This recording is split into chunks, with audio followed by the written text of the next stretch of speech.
You ever spend months planning something, hoping it'll fix years of damage, only to realize midway through a hotel lobby meltdown that you were delusional? That was me, standing next to a suitcase I could barely afford, watching my mom pet my brother's designer luggage like it was a fragile kitten. "Zayn, sweetheart, hold on. Let me dust this off." "We don't want your camera bag on the floor," she cooed, completely ignoring me. My suitcase, by the way, left like forgotten luggage at an airport. I'm Mila, 28, graphic designer, chronic people pleaser, apparently also family doormat. This trip was supposed to be the reset button. I'd worked extra hours, taken freelance gigs, skipped actual vacations for years just to afford a 5-night, all expenses paid family getaway. Oceanfront resort, spa package, welcome drinks, the whole damn fantasy. New memories, I told myself. New hierarchy, my gut whispered. "Can you check us in, honey?" Mom asked, still not making eye contact. "I need to help Zayn get his cords organized." Zayn is 30, by the way.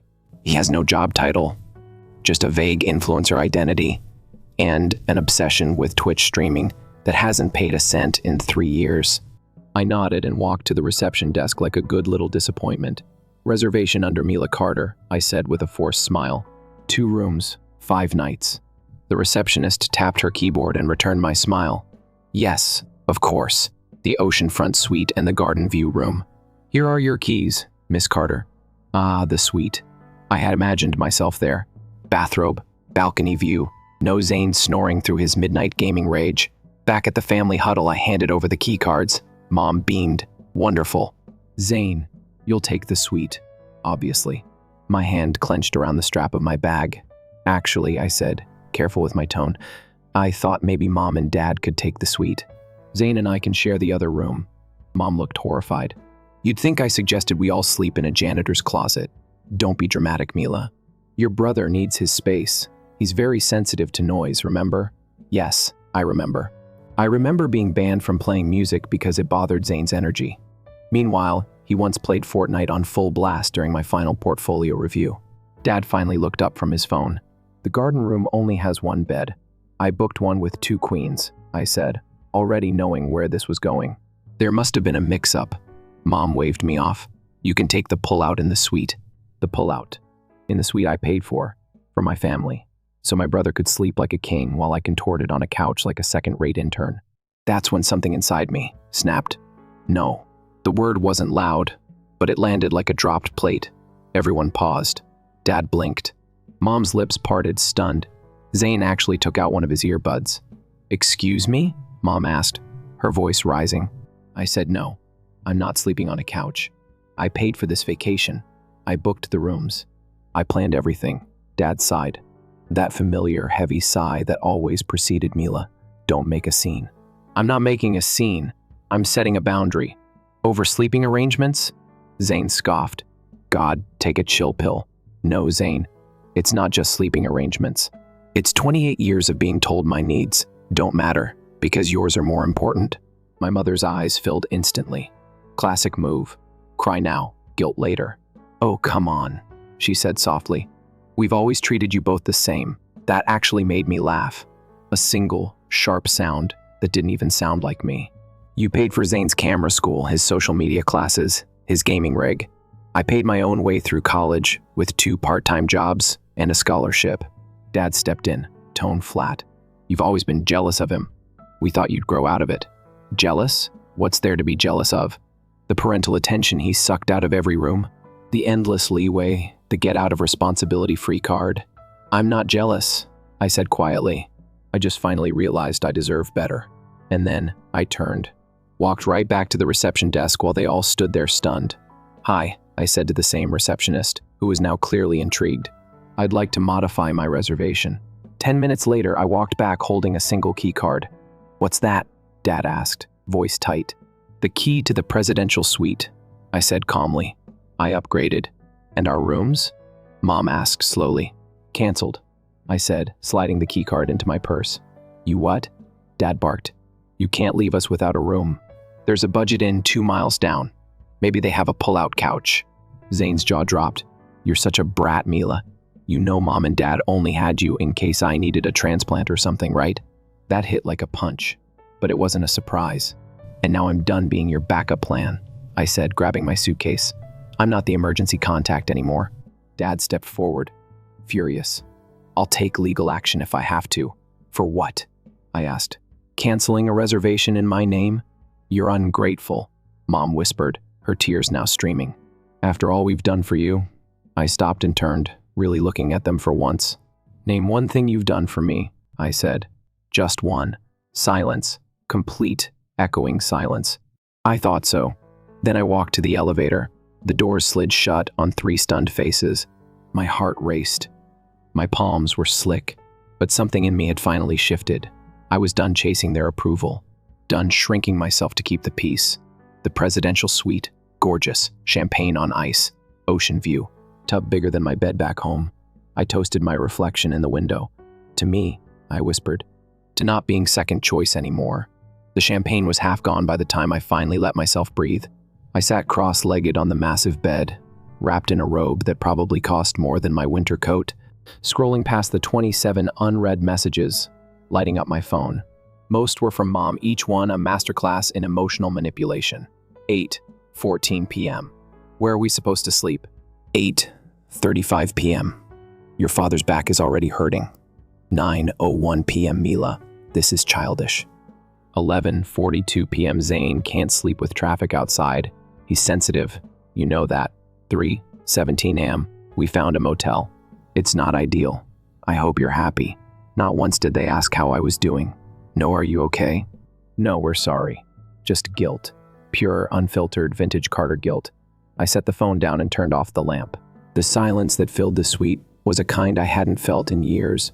Not the silence of being ignored, but the kind that lets you rest. Morning brought the smell of eggs and toasted sourdough. I didn't cook it, obviously. Room service delivered breakfast on a tray that looked like it belonged in a 5-star movie. Sunlight poured in from the oceanfront windows. I sat on the balcony, watching waves roll in while sipping hot coffee from an actual porcelain cup. No interruptions. No footsteps pacing the hall. No Zayn shouting at a screen. Just me. Around noon, I pulled up the itinerary I'd spent weeks planning. Today's big event? A sunset cruise. I'd prepaid for 4 tickets, thinking it would be a bonding experience. Now I wasn't sure if they'd even show up, and weirdly, I didn't care. I spent the afternoon by the pool, working through a novel I'd been meaning to read for over a year. Nobody asked me to run errands. Nobody yelled from another room. I didn't have to pretend to enjoy conversations that drained me. It was peaceful, in the kind of way that makes you realize how not peaceful your normal life is. I got to the marina early, just in case. A small crowd was already gathering near the catamaran tourists, wearing sandals and wide smiles, buzzing with vacation energy. Then I saw them. Zayn, Mom, and Dad, rumpled, tired, and looking thoroughly out of place. Mom's makeup was barely holding. Dad looked like he hadn't slept. Zayn was wearing the same hoodie from yesterday. I raised an eyebrow as I approached. You came. Dad gave a stiff nod. We said we would. I nodded back, keeping my expression neutral. The cruise had no assigned seating, so I walked to the front of the boat and leaned against the railing. The ocean breeze smelled like salt and second chances. Behind me, they lingered by the snack table, huddled like refugees of their own decisions. A few minutes in, Mom broke formation and came over. Mila, she started, her voice low and tight. This is all very dramatic, even for you. I'm not making you stay in a dingy motel, I replied calmly. You could have booked another hotel. It's peak season. Everything else is full, she snapped. Your father's allergic to mold. Zayn didn't sleep at all last night. I slept just fine, I said, turning toward her. I'm not losing sleep over anyone's comfort but mine. For once. Her eyes widened like she couldn't believe I said it. Maybe she couldn't. Maybe she still thought I was the same kid who would quietly cry in my room when Zayn got the last piece of cake again. This trip was supposed to be about reconnecting, she whispered. It was. And I did reconnect with myself. She opened her mouth, but I cut her off gently. I'm not punishing anyone. I'm setting boundaries. Then I turned back to the water. She didn't argue. She just walked away. Later in the cruise, Zayn slid in beside me at the railing like we were old friends. He leaned his elbows on the edge, pretending to admire the view. Nice sunset, he mumbled. I stayed quiet. After a beat, he added, "You made your point." I glanced at him. "Which point is that?" "That we're awful," he said with a shrug. "That mom and dad favor me. That you're the overlooked martyr." "Whatever." I let out a slow breath. "If that's all you got from it, then you weren't listening. You could have just talked to us, instead of pulling some power move." I actually laughed at that. A small, tired sound. "Zayn, I've been talking for years. You just didn't care. None of you did.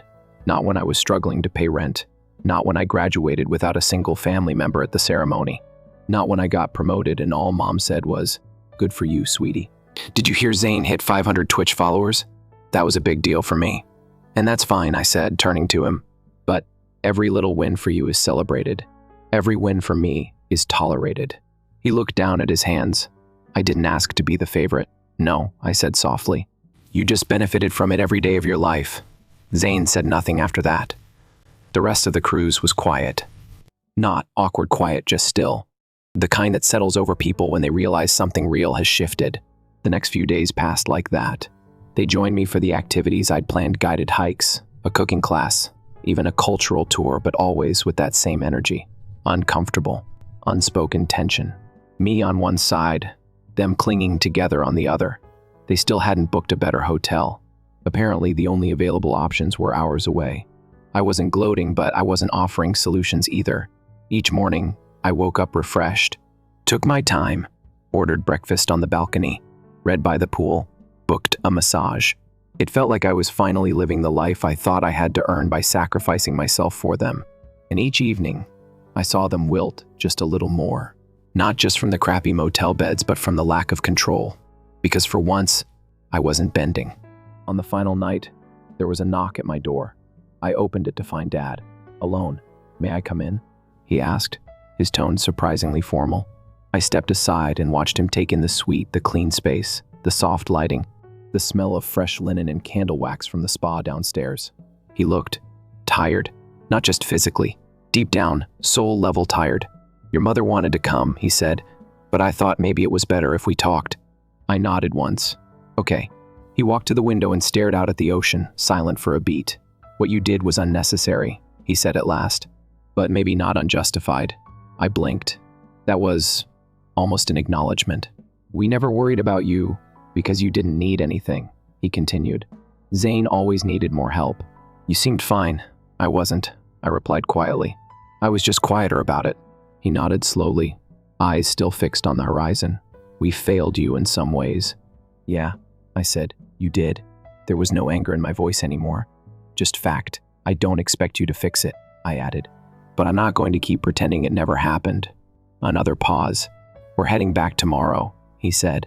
"Would you ride with us to the airport? I've got my own ride arranged." He gave a short nod. "All right." He turned to leave but hesitated at the door. "For what it's worth," he said, "I'm proud of you. For standing up for yourself. For everything." I let the words hang in the air. They weren't enough, but they were something. He left without waiting for a reply, and I was okay with that. I didn't sleep much that last night. Not because I was restless, but because I didn't need to.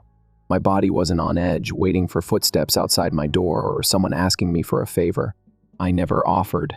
I sat out on the balcony, wrapped in a blanket, watching the moonlight shimmer across the ocean waves. Everything felt a little too calm, like the storm had passed and I was still learning what quiet actually meant. I checked my phone. One unread message.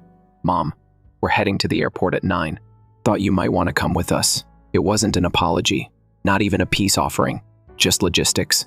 I typed a short reply. "Me, already have a ride booked. See you on the plane. My driver was early."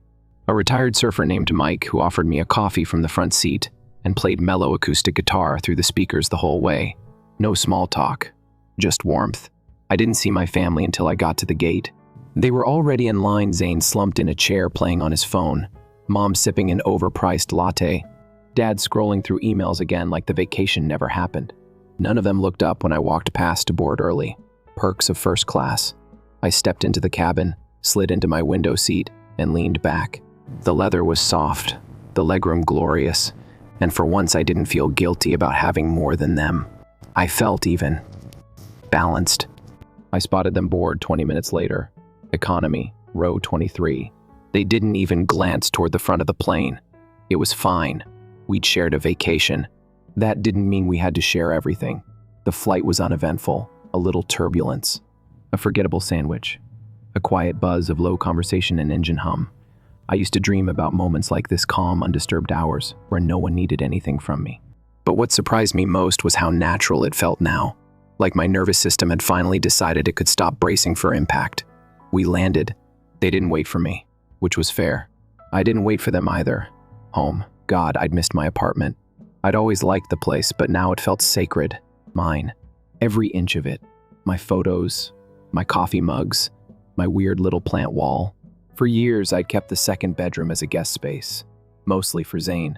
He had a tendency to crash for a few nights that usually turned into 2-week invasions, him gaming until 3 a.m., leaving dishes in the sink, eating all my cereal like it was a shared resource. I stood in that room for a long time. It still had the fold-out bed, the extra chargers, even his favorite pillow from childhood, because Mom said it helped him sleep. Without thinking, I opened the closet, pulled out a box, and started clearing the room. 2 hours later, the guest room was gone. In its place, a home office, a sanctuary, a boundary made real. I went about my week like normal, except something had changed. Work felt lighter, not easier, just less draining. I said no to a last-minute project without guilt. I left on time without feeling like I owed someone more. I even started talking more at lunch, like I'd been holding back parts of myself for so long that I forgot what it felt like to take up space without apology. My coworkers noticed. "You seem different," one of them said. "Did something happen?" I smiled. "Yeah, I finally got some rest." The silence from my family stretched through the week. No texts, no calls. I didn't reach out either. For the first time in my life, the quiet didn't feel like punishment. It felt earned. I wasn't waiting for the other shoe to drop. I wasn't composing imaginary replies to imaginary guilt trips. I wasn't managing anyone's emotions but mine. I cleaned. I cooked. I did yoga in the living room. I rewatched a childhood movie I loved that Zayn used to make fun of, and I laughed out loud at all the same scenes. It was strange, this stillness, but it wasn't lonely. It was mine. 2 weeks later, I got a letter in the mail. No return address, but I recognized Mom's handwriting instantly. That neat, tight cursive she used for every thank you card and birthday envelope. Inside was a check, full reimbursement for the vacation costs I'd covered, every penny, and a note. "Mila, consider this our portion of the trip. Thank you for the opportunity to see things we hadn't seen before. Love." Mom, it wasn't exactly an apology, but it wasn't nothing either. They'd seen it. Maybe not fully, maybe not clearly, but they saw something. I stared at the check for a long time, turning it over in my hands like it held more weight than it should. It wasn't about the money. It was never about the money. It was acknowledgment, a crack in the wall that had separated us for so long. I didn't know what to do with it, so I texted her. "Me, got your letter. Coffee next weekend?" The 3 dots appeared, then disappeared, then appeared again. "Mom, yes, your father and I would like that." No mention of Zayn, no drama, just yes. I didn't know what to expect, but I was willing to find out. That weekend, I picked the cafe, small place on the edge of downtown. They had outdoor seating and these ridiculous overstuffed chairs that made everyone look like toddlers drinking lattes. I loved it. I arrived early, got my drink, chose the seat with the best shade. They showed up 5 minutes late. Mom in a soft pink cardigan, Dad in one of his boring polos. She hugged me, carefully like she was checking to see if I'd allow it. I did. Dad just nodded, but it wasn't cold. Just quiet. We ordered, sat, stirred our drinks for longer than anyone needed to. Finally, Mom looked up. Her eyes were softer this time, less defensive. "You seemed different on the trip," she said. "I was," I replied. She nodded like she'd expected that. "I guess we didn't realize how much you've been carrying." I gave a small smile. I stopped carrying it. Another silence passed, but this one wasn't heavy, just thoughtful. "We didn't mean to put all that on you," she added. "I know," I said. "But you did." Dad cleared his throat. "I didn't want to believe it at first. I kept thinking you were just making a point." "I was," I said, looking directly at him, "because that's the only way you'd listen." He exhaled slowly. "We did listen. Eventually. That was the most I'd ever get from him. And maybe that was okay. We didn't solve everything over that one coffee. We didn't hug it out and walk away like a Hallmark movie. But when we left, it was without tension. No guilt clinging to my shoulders. No unfinished arguments buzzing in the background. Just me, driving home with the windows down, music playing loud, the wind tangling in my hair. I felt light, not empty, just unburdened. Life has a funny way of moving on without asking your permission. 3 weeks had passed since the coffee meeting. No drama, no fallout, just a cautious kind of peace. The kind that feels like walking across thin ice but not hearing any cracks. I wasn't waiting for it to shatter anymore. If it did, I'd step back and let it break. I'd started making changes, real ones. I rearranged my living room, took the guest bed to a donation center, finally hung up the art I'd bought 6 months ago but never made time to frame. I even started planning a trip, solo this time. Portugal, a place I dreamed about but never prioritized because there was always a reason to stay close. A family emergency, a last-minute favor, a birthday I couldn't skip. This time, there were no excuses, just a plane ticket and the quiet thrill of choosing myself. And then, the text came. Zayn, got a minute? Just 3 words, but they carried all the weight of everything we hadn't said. I stared at my screen, debating. A week ago, I would have ignored it, but I'd changed too much in the past month to pretend I didn't feel anything at all. Me, what's up? The dots appeared, then vanished, then returned, then vanished again. Zayn, can I come by? Just to talk. I hesitated, then typed, me, 1 hour. That's all I'm offering. He showed up looking off. Zayn had always taken pride in his appearance, even if his style was just high-end hoodies and overpriced sneakers. But now, his eyes were puffy, hair unkempt, clothes wrinkled like he hadn't been sleeping well or much at all. He didn't ask to come in, just stood awkwardly in my doorway, hands shoved deep into his pockets. I stepped aside without a word. He wandered in like someone seeing the space for the first time. His eyes paused on the empty second bedroom door. It was closed now, not off-limits closed, just done. You changed stuff, he said. I nodded. Needed space that was mine. He nodded too, like he got it, but his voice dropped. Guess I really messed this up. I sat on the arm of my couch, waiting. No need to fill the silence for him anymore. Zayn took a breath, then dropped onto the chair across from me. You know that motel we stayed in during the trip? He asked. Unfortunately. Yeah, well, I had a bit of a breakdown there. I didn't say anything. Let him speak. I thought Mom and Dad would fight you. Thought they'd defend me. But they didn't. Not really. I mean, not enough.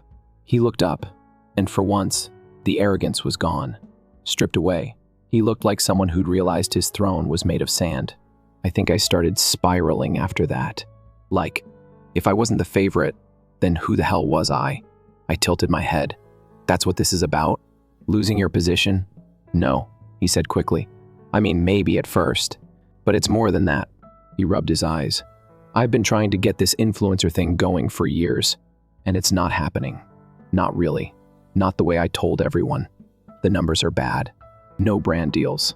I'm not making anything work. And Mom and Dad, yeah, they coddled me, but that didn't help. It made me think I'd always land on my feet. And now you're not. Now I don't know which way is up. I crossed my arms. So what do you want from me, Zayn? Advice? Sympathy? No, he said quietly. I just wanted to tell someone who actually sees me. That stopped me. Just for a second. I exhaled.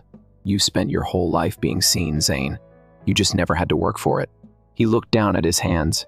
Yeah, and you spent yours fighting to be noticed at all. Silence stretched between us again. But this time, it wasn't cold. Just heavy. I guess I wanted to say sorry, he added. For all of it. For being the guy who made everything about himself. I never saw it while I was living it. I just thought you were fine. I wasn't, I said simply. But I am now, I can tell. He gave a soft, bitter laugh. It's weird. I'm kind of jealous of you now. My eyebrows lifted. What could you possibly be jealous of? You've got a life. Stability. A place that's yours. You don't owe anyone anything. I'm still figuring out who I am without the attention. I softened, just a bit. You'll figure it out. But not if you're still waiting for someone else to save you. Zayn nodded slowly.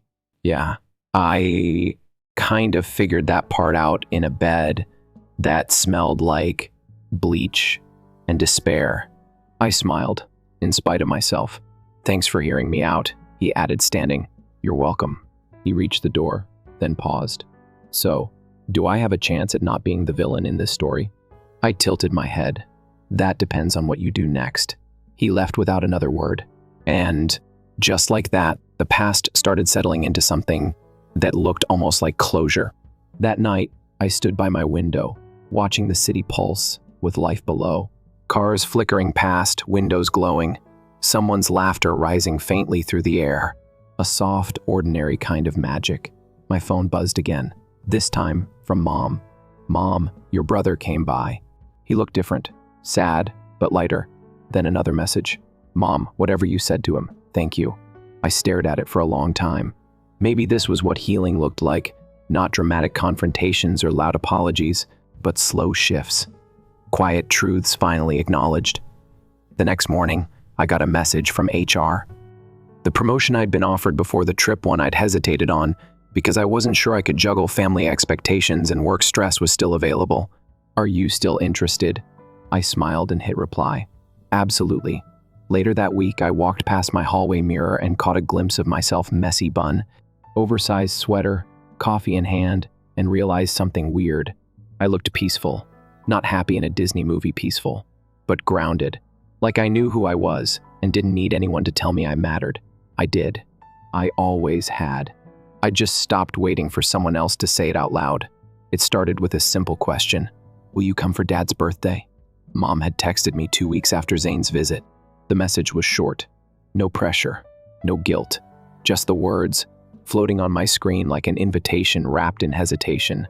I stared at it for longer than I needed to, not because I didn't have an answer, but because for the first time, I wanted to make sure I was saying yes for the right reason, not out of habit, not out of obligation, not out of fear that saying no would start another silent war, but because I chose to.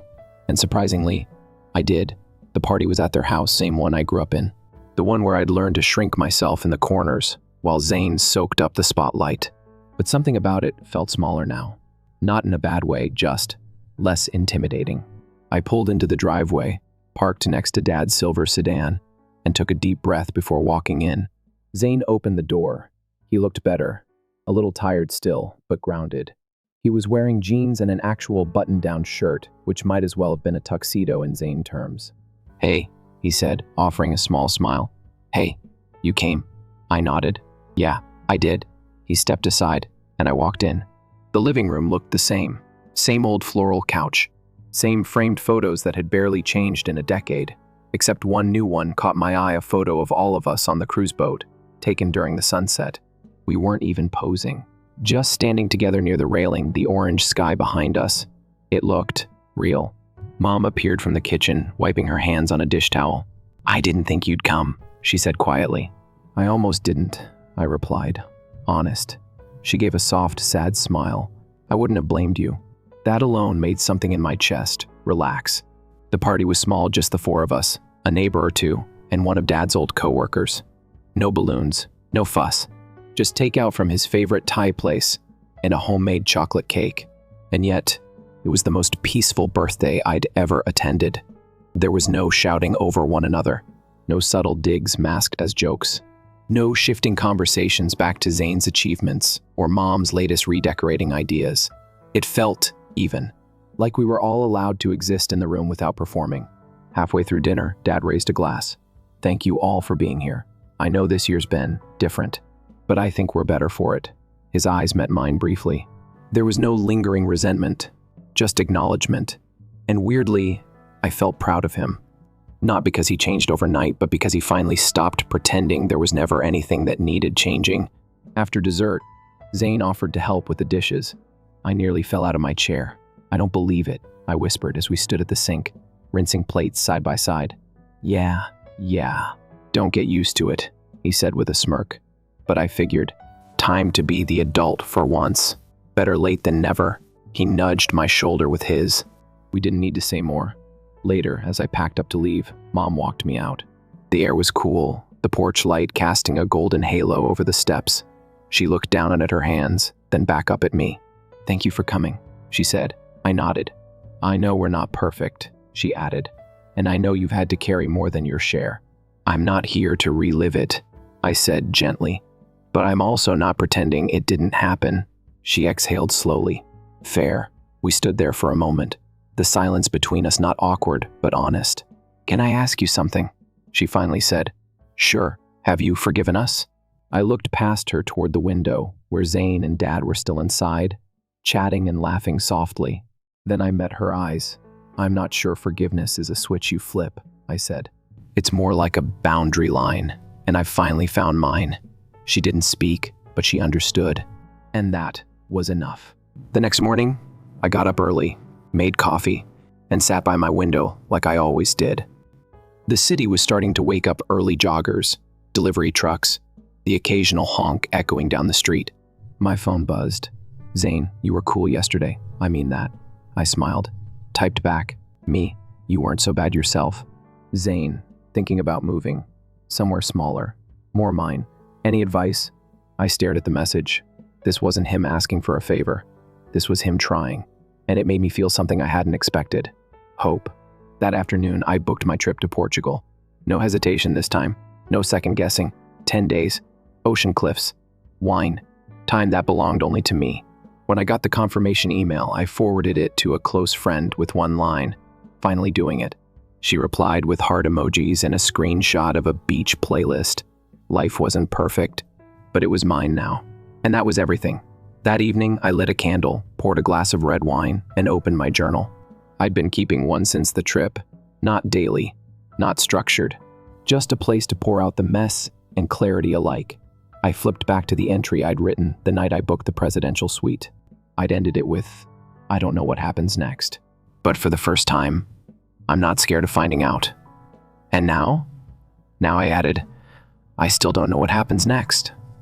But I know who's writing it, me. The plane touched down in Lisbon just after sunrise.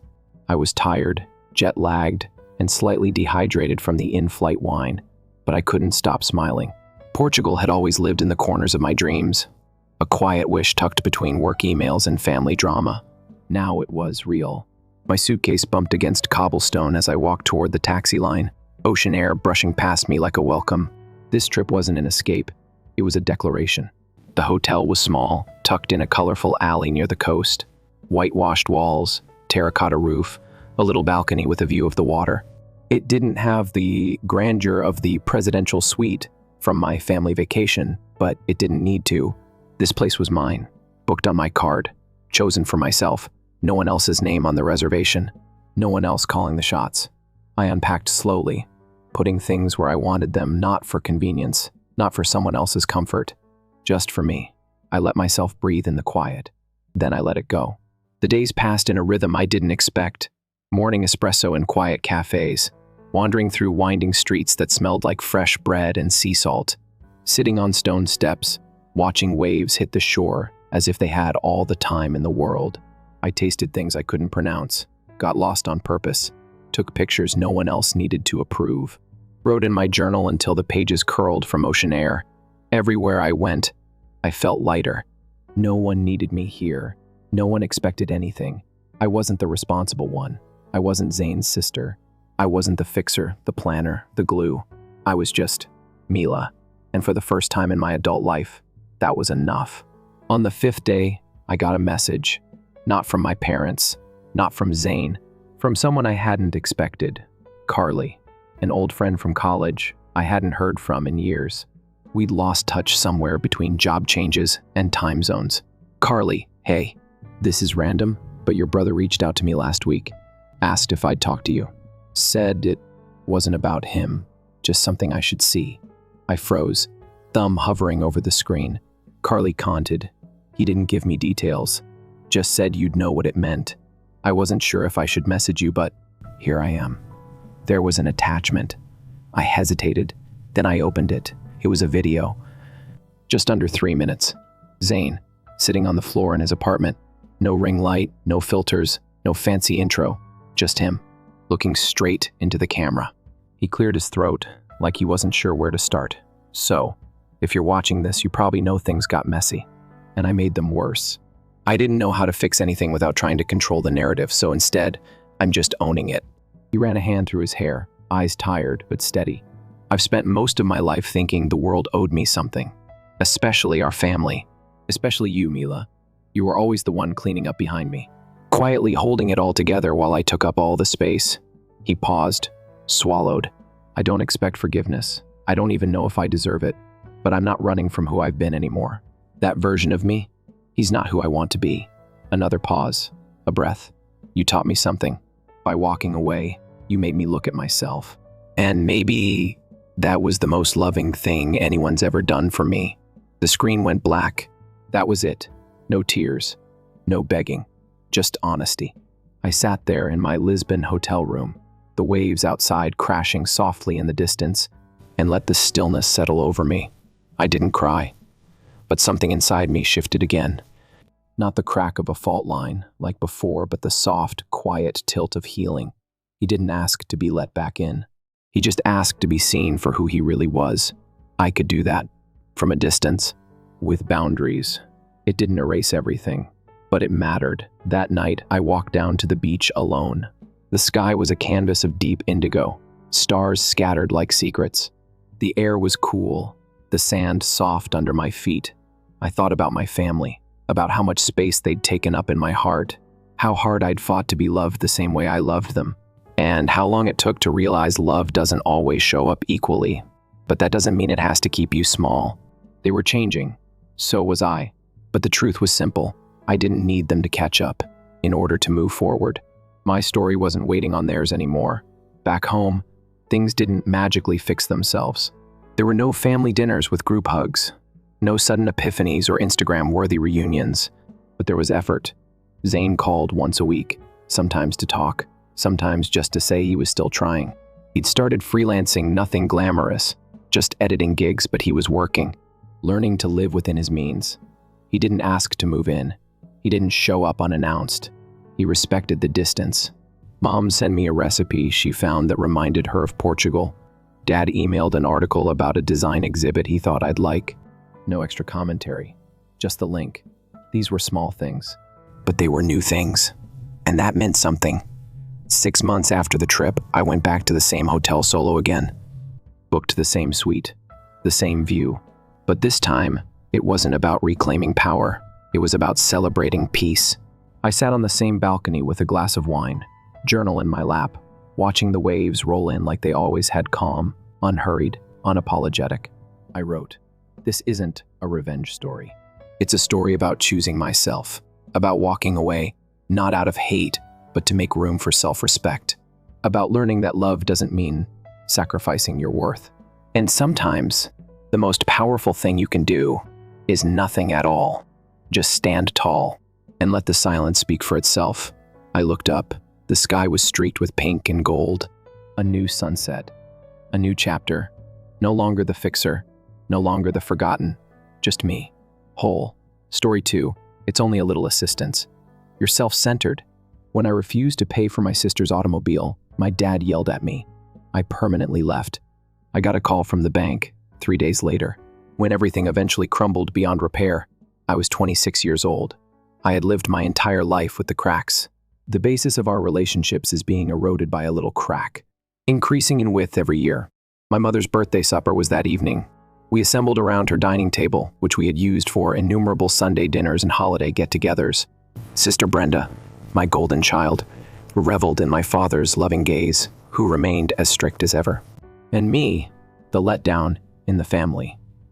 Despite my self-sufficient lifestyle and steady work, as these family get-togethers typically did, the evening went on. Then Brenda revealed her secret. She twirled noodles around her fork and remarked, "I'm considering getting a new car, something adorable, a convertible perhaps." My dad gave me a nod of approval. "Princess, you deserve it." I tried to swallow the Cabernet and my annoyance as I took a drink of wine. Brenda was 23, resided in an apartment and worked part-time at a shop. When money came up, my parents conveniently forgot that I was already paying half the rent. With an eager smile, my father turned to face me. "Son, what do you think? I thought you would be able to assist your sister with this."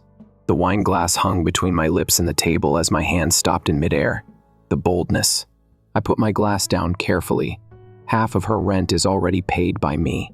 Silently, I said, I believe that's plenty. The room's temperature appeared to drop by 10 degrees. What is the intended meaning of that? With that menacing edge in his voice, my father demanded. I was too familiar. It only means what I stated. Brenda already has my financial support. She won't get a car from me. Brenda pressed her face into a well-practiced pout.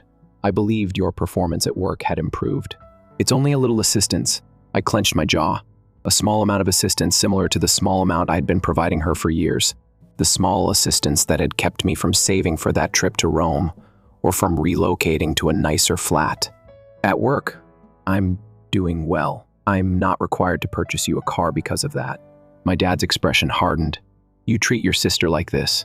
The well-known guilt trip, the hazy allusion to unidentified sacrifices, and the suggestion that I was somehow permanently obligated for being raised by what parents are expected to do anyway, come after everything we've done for you.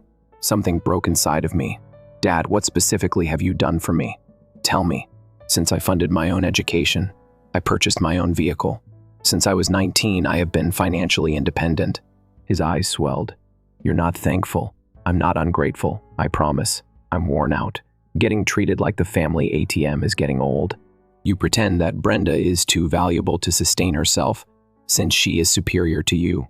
He slammed his hand on the table and yelled, She was, and always has been.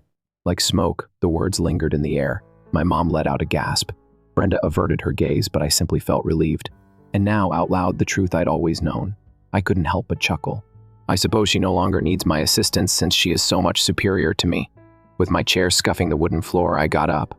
That implies that I will never again, or even next month, pay her rent. My father pointed to the door as he stood too. Leave my house. Thank you. I reached for my coat. Before you empty your personal bank account, Dad, you might want to see who has been paying Brenda's rent for the previous 2 years. Brenda's eyes became wide with fear. What is the intended meaning of that? At the entryway, I stopped. It indicates that I'm finished. It's been 2 years since you moved into that flat. For the past 2 years, I have paid half of your rent. Dad told you that he had contributed nothing, but he hasn't. Like a fish, her mouth expanded and closed. But according to Dad lied. I said plainly, You're on your own now. That was the first night of the end, or perhaps it marked the start of my independence. The concept of perspective is amusing. The consequences were severe and quick. Without my assistance, Brenda couldn't pay her rent. That first week, she phoned me 17 times. Her texts changed from demanding indignantly to emotional. Please. Despite his audacious statements about family obligation, Dad refused to intervene. His financial status was not as stable as he had let everyone think. I depleted the joint emergency fund that I had stupidly kept up with Brenda, which strangely always included expensive shoes or weekend trips with pals. She handled it as though it were her own bank account, while I diligently made monthly deposits. My dad was furious. He said he would sell my automobile. At age 23, the one I had purchased for myself at age 19 paid off. He lost it and accused me of being unreliable when I reminded him that the title was in my name, said that I was destroying the family. Later on, I discovered that he had made an attempt to sell it nevertheless, listing it online and all. When I went to get it from my parents' residence, the altercation became nasty. While my father yelled about family duty, and I collected myself and packed my things into the trunk, neighbors peered through the curtains. My mother begged us to stop creating a commotion while she stood on the porch, wringing her hands.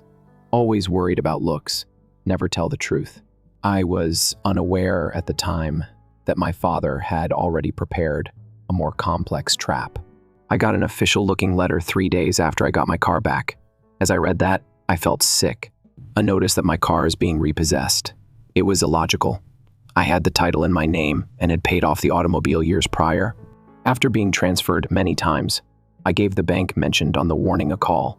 At last, I had a conversation with someone who described the circumstances based on their documentation. 6 months prior, my father had obtained a title loan secured by my vehicle. My blood froze. I claimed that was not feasible. The title is mine. That was impossible for him to do.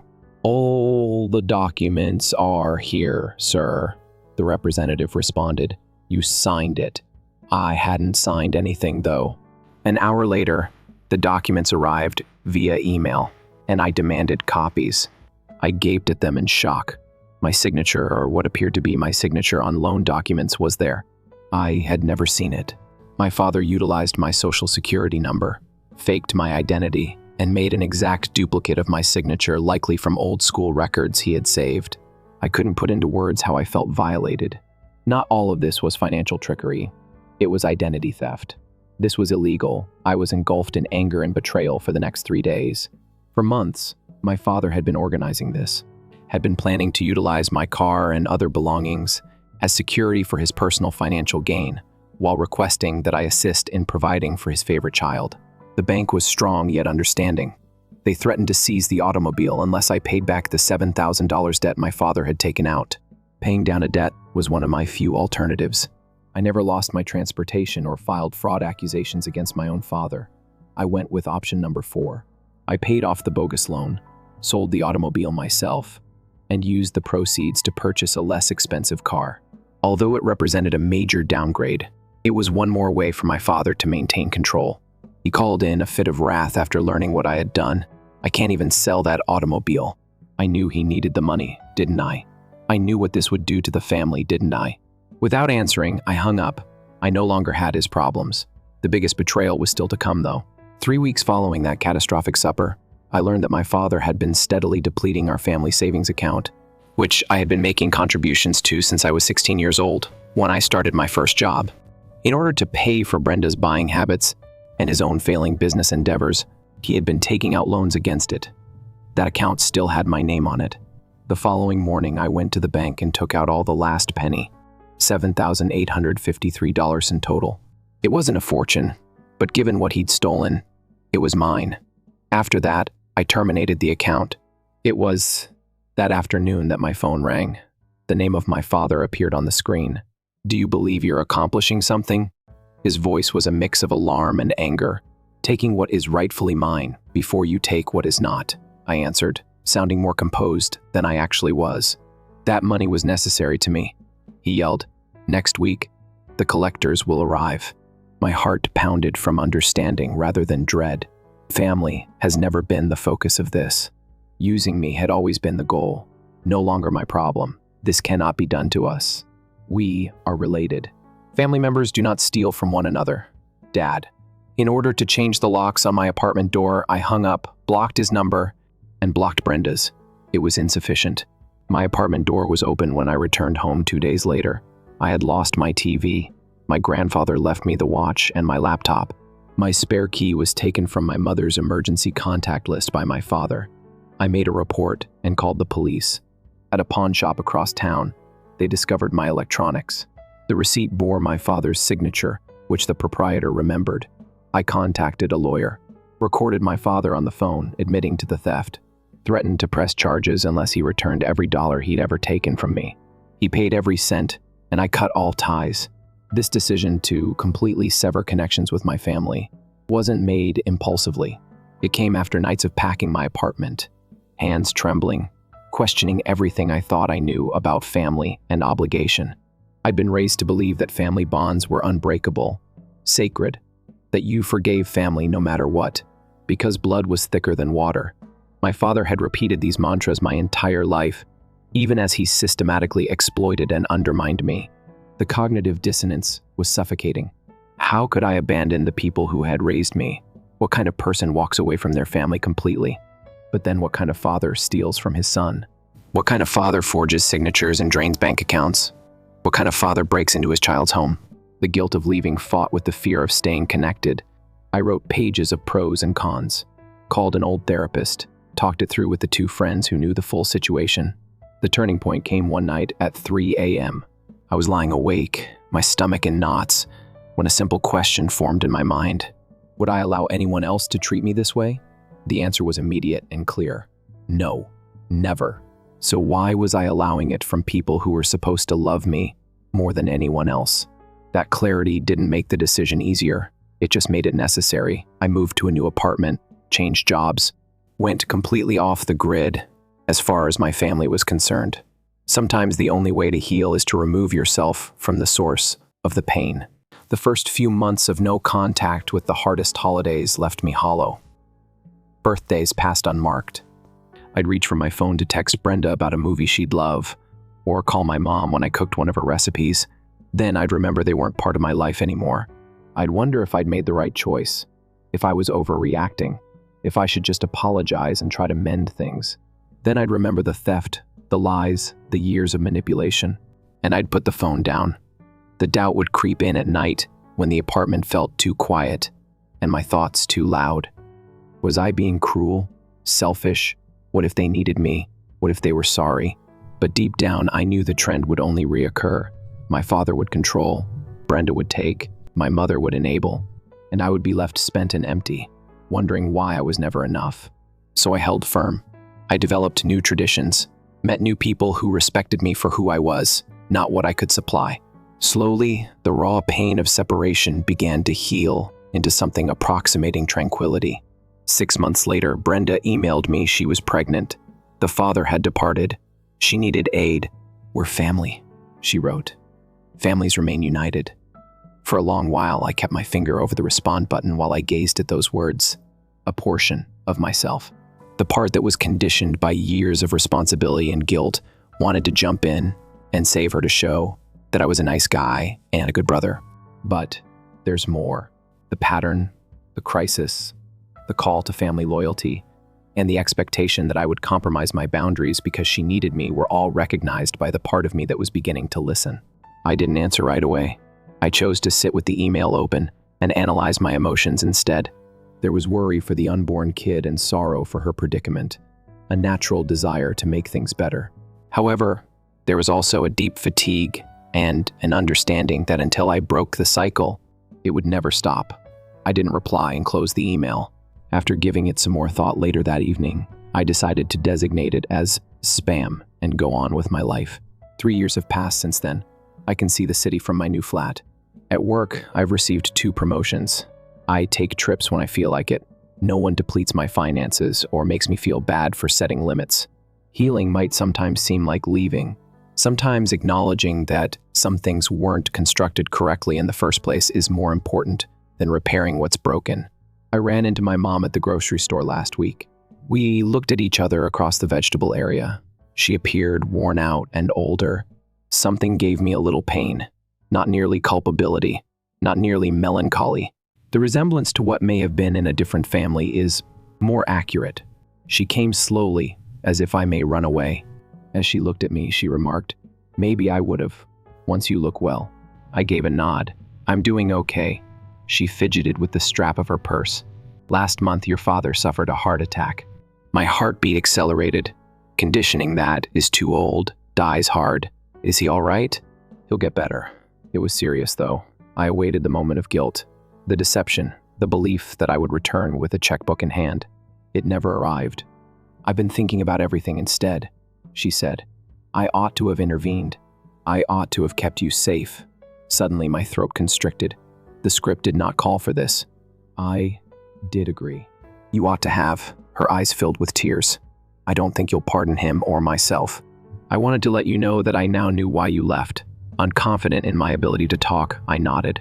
Even after 3 years apart, I was still moved by her simple acknowledgement. "Brenda gave you the name of her child." Softly, she said, "Despite anything." The bright crimson skin of the apples caught my attention as I gazed at them. "Does she still reside with you?" "She is making an effort, though. Currently employed full-time, attending evening classes." All I could feel was remote sympathy. Well done. It was as though my mother wanted to say more but refrained. Rather, she extended her hand, paused, and then lightly stroked my arm. "You have my admiration," she said. I ought to have mentioned that more. The words fell like leaves all around me. Seasons are too late to alter, yet it's still important in some way. "Thank you." I meant what I said. Our numbers were not exchanged. Didn't arrange to get back in touch. After burning, some bridges just leave ashes behind. However, I saw a change in myself as I watched her go. Not pardoning. That's right, that wasn't what I was expecting. I might never be. However, comprehension, possibly acknowledgement that every one of us was flawed in our own unique ways, exhibiting patterns set long before we had any influence over the situation. In actuality, the decision to cut off touch wasn't taken in a fit of rage. For years, thousands of little decisions were made every day. The decision to stay away from calling when I felt lonely, not to get in touch on holidays, not to reply to the communications that occasionally reached me via people we both knew. Every decision I made was followed by its own sorrow, introspection, and internal conflict between my survival needs and the values I had been taught. During these times, I would question whether it had been too drastic to cut them off entirely, if there might have been a compromise, cautious separation as opposed to total separation. But then I would think of the years I spent being appreciated just for what I could provide and never for who I was, the violation of having my identity stolen, and the treachery of discovering my apartment broken into. And I'd know deep down that the only way I could possibly recover had been to avoid touch. Brenda had always been referred to as the golden child by my father. However, gold is pliable and soft. When pressed, it bends. The fact that pressure had made me stronger was something he never comprehended. The heat of his disappointment formed it like carbon into diamond. The family you chose is the most significant, the one you create, the one who recognizes your value without requiring you to always justify it. I discovered mine in unexpected places, in friends who come to me without being asked, and in coworkers who appreciate the contributions I make to my own business, which ends up being better than I ever realized. I've discovered that self-respect is more important than both, despite the saying that blood is more important than water. To everyone who is stuck in a familial situation that drains them instead of supporting them, on the other side, there is life. It might not have the tidy conclusion we've been taught to anticipate. Peace is included, even if there aren't any heartwarming reunions or dramatic sequences of forgiveness, with holidays spent the way you choose, and peaceful mornings without waking up fearing phone calls, with the deep understanding that people who were unable to see your worth never decided it. Walking away and letting the pieces fall where they may is sometimes the most compassionate thing you can do for both yourself and other people. On certain days, I still dream of a family that is entire and healed, of reconciliation. However, delusions and dreams are not the same thing. I now understand that it's all right for certain scars to never completely heal. It takes more than distance to break free. The issue is deprogramming, unlearning that saying no is a sign of selfishness, that you are harsh if you have boundaries, that you are a horrible person because you choose yourself. It's continuing, and the toughest labor I've ever done. However, I feel like I'm living my life on my own terms for the first time, not as a letdown to the family, not as a supporting role for Brenda, not as my mother's mediator or my father's ATM, as I am, whole and full, devoid of the need for acceptance or affirmation from others. That too has a peculiar sadness. The family I never had and never will be mourned. Where it should have been most plentiful, I never found the unconditional love I wanted. Although I didn't pick the family I was born into, I do have a great deal of flexibility in determining my own path, defining my value, and deciding how their influence will affect my future. And I make the decision to end the cycle, recover, and prosper, not in spite of them, but because I at last understood that I was worthy of more than they were prepared to provide. Story 3. I heard my girlfriend giggling about her affair when I got home early, so I didn't say anything. I'm a 27-year-old man who has been with my girlfriend, who is now my ex-girlfriend for over 3 years. We shared a modest flat in the heart of the city. As a software engineer at a startup, I put in a lot of overtime. It's like that. Constant pressure, late nights. However, the pay was sufficient to maintain our comfort. While completing her degree, my girlfriend Kay worked part-time as a waitress, and everything appeared to be going well. There was no reason for me to doubt our bond. Like every marriage, we had disagreements, but nothing unusual. That's what I believed anyhow, until last Tuesday. That day, I left work earlier than normal. I thought I could surprise Kay with her favorite takeaway, and perhaps even take her to the movies after my boss's postponed meeting. It was one of the few evenings when we could both unwind. The past 2 months had been difficult. I was immersed in work, and she was anxious about her final examinations. We were all in this together, and I simply wanted to remind her of that. Regardless of how difficult things were, I felt pleased for the first time in a long time after parking outside our building and taking out my baggage. However, I noticed something odd as I ascended the steps. Our apartment door was open a crack. As if attempting to get out, my heart performed that strange thing where it skips a beat and then thuds in your chest. Silently, I intervened. I heard voices. Of course it was hers, but there was another. Definitely a dude. I initially believed that one of her friends could have dropped by. Even though it didn't make much sense, I refrained from drawing judgments. Not yet, anyhow.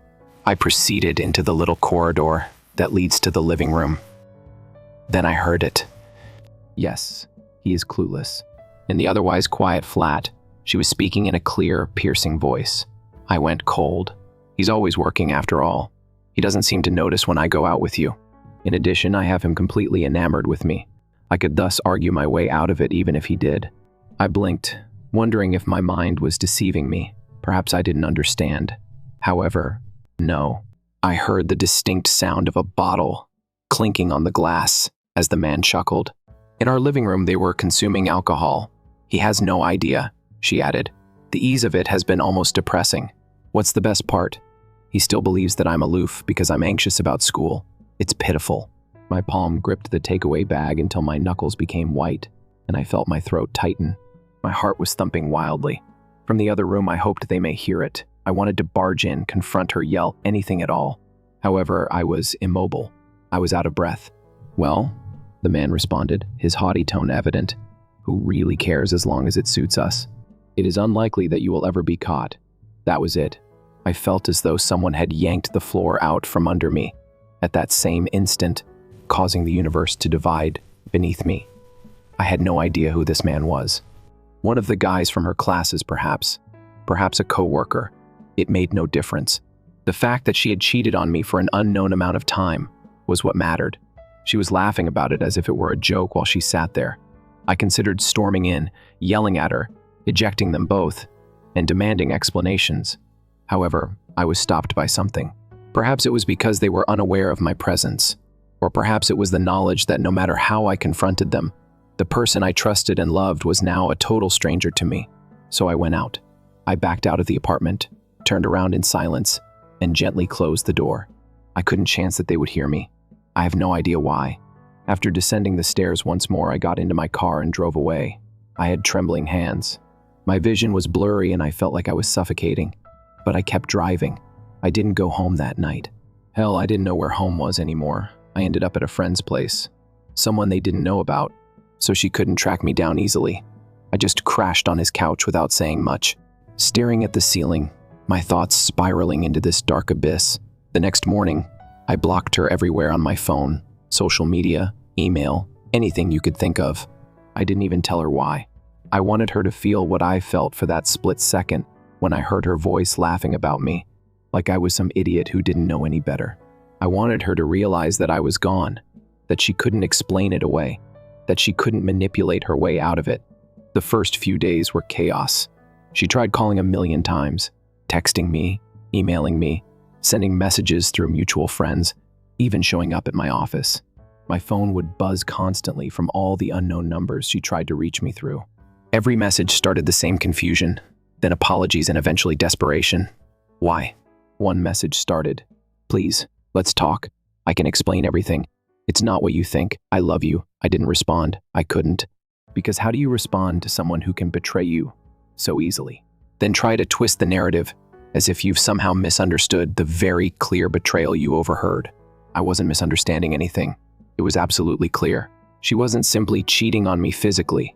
She was embarrassing me behind my back. She had no regard for me as a person, as her spouse. More time passed.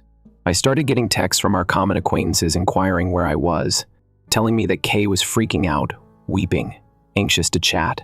They didn't know the complete tale, of course. I hadn't informed anyone what I'd heard that night. Why would I? It was humiliating enough that it had happened. I didn't need to share it with the world. Then about a week later, something else happened. I found out who the person was. He wasn't a buddy from school or work. He was one of my coworkers. That's right. The man in my living room was laughing at my lack of knowledge, shared a workspace with me. How I didn't see it earlier is beyond me. Because I trusted her, I may have dismissed the fact that I had seen him a few times. Now, however, everything made sense. She often inquired about him and brought him up in passing, as if he were only a footnote in some unimportant tale from my professional life. I never gave it much attention, even though she had previously proposed that we take him out for drinks. I also learned that he had a girlfriend, which was the cherry on top. This guy was cheating on his fiancée in addition to her cheating on me. To them, it seemed some perverse game. They were playing me like a fool as I sat on the sidelines. I considered going up to him at work, but then I had an epiphany. He wasn't worth it. It was not worth it for her. I was done with them both, and it wouldn't help me feel better to stretch it all out into a major, terrible confrontation. It wouldn't repair the betrayal or alter what had transpired. Kay arrived at my friend's house a few days later. For mutual reasons, she must have discovered where I was staying. She was sobbing and banging on the door, pleading with me to let her in. I was asked by my friend what I wanted to do. I urged him to open the door for her. She was a complete mess when she entered. Mascara flowing, her hands trembling as if she were afraid, her eyes red and puffy. I had no sympathy for her. Not at all. She began by offering the customary excuses and assurances that everything had been an error, that she didn't understand, that there was no significance in the other man, that it was only a moment of vulnerability. However, the more she spoke, the more I understood that she was still playing tricks on me, still attempting to steer the story. At first, she said things like, "It wasn't like that," rather than being clean about the romance. And I didn't aim to do you any harm. At last, I interrupted her. Everything I said was heard. Despite the fact that I was seething within, my voice was uncannily quiet. That night, I was present. I was there, listening to you joke about me, but you were unaware of it. She stopped talking for a moment as her face became white. I feared she could pass out. She was aware. Now she realized there was no turning back. I got up, went to the door, and pushed it open. "We're finished," I said. "Nothing else can be said." She attempted to run at me and complain, but my companion intervened. She started crying. She was crying, pleading, and promising never to do it again in the hallway, that she cherished me. However, I was finished. There was nothing left for her. I walked out of her life without turning around, leaving her in the corridor weeping. The irony is that, despite how terrible it was at the time, I felt a strange sort of relief as I left the house, as if I had finally torn off the enormous band-aid that had been growing below. Yes, there was agony. The weight of all that dishonesty and humiliation was lifted, but the grief was still raw, powerful, and soul-crushing. I was no longer being played. I had had enough of being the idiot. That day, she gave up trying.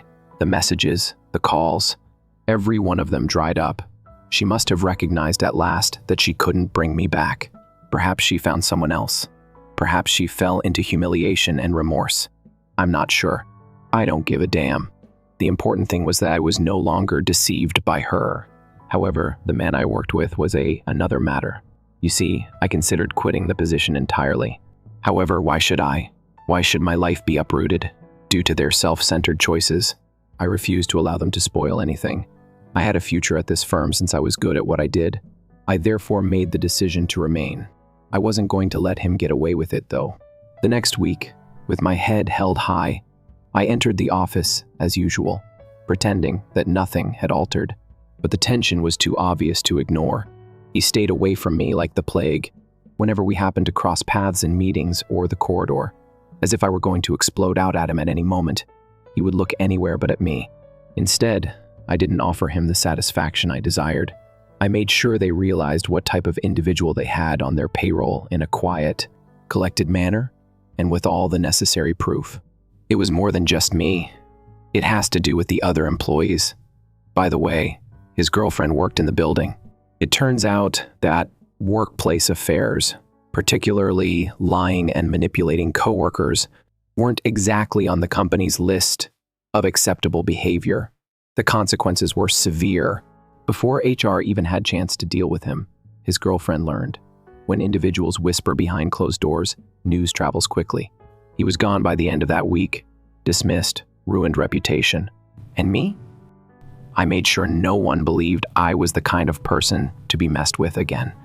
Kept my head down and concentrated on my job. However, I didn't feel heroic. All of this was devoid of any sense of triumph. I had a chilly sense of accomplishment after eliminating the negative aspects of my life. But the thing that shocked me the most was how quickly it was over. I believed that Kay's treachery would plague me for months, if not years. However, the fog cleared after a few weeks. The guy who had been cheated on didn't feel like me. I suppose I felt lighter, as if I had discovered something significant about myself. How much I was prepared to put up with from someone who was meant to adore me. I came to the realization that I had been elevating Kay for a very long time. I had disregarded all the warning signs because I believed she was the ideal spouse. She would arrive home late that night with flimsy reasons. When I tried to go near to her, she drew away. I had disregarded everything because I was unwilling to confront the reality, because it had been a long time since our romance ended, and I hadn't noticed it because I was blind. I won't claim to have forgiven her entirely, or the man. Perhaps I never will. However, I've learned to let it go and concentrate on the things that are beyond my control, like my own happiness. Indeed, trust has become more difficult. I doubt I'll be able to trust anyone completely for a while. However, that's all right. I'll make it. All of this has taught me that although individuals can be quite self-centered, they can also be resilient. After hearing the talk, I've changed as a person. Now I'm more resilient, more intelligent. I am also aware of my value. I refuse to be treated that way ever again. I sincerely appreciate you hearing my tale. Please feel free to leave a remark if you have any thoughts. If you would like to see more articles like this one, remember to like and subscribe.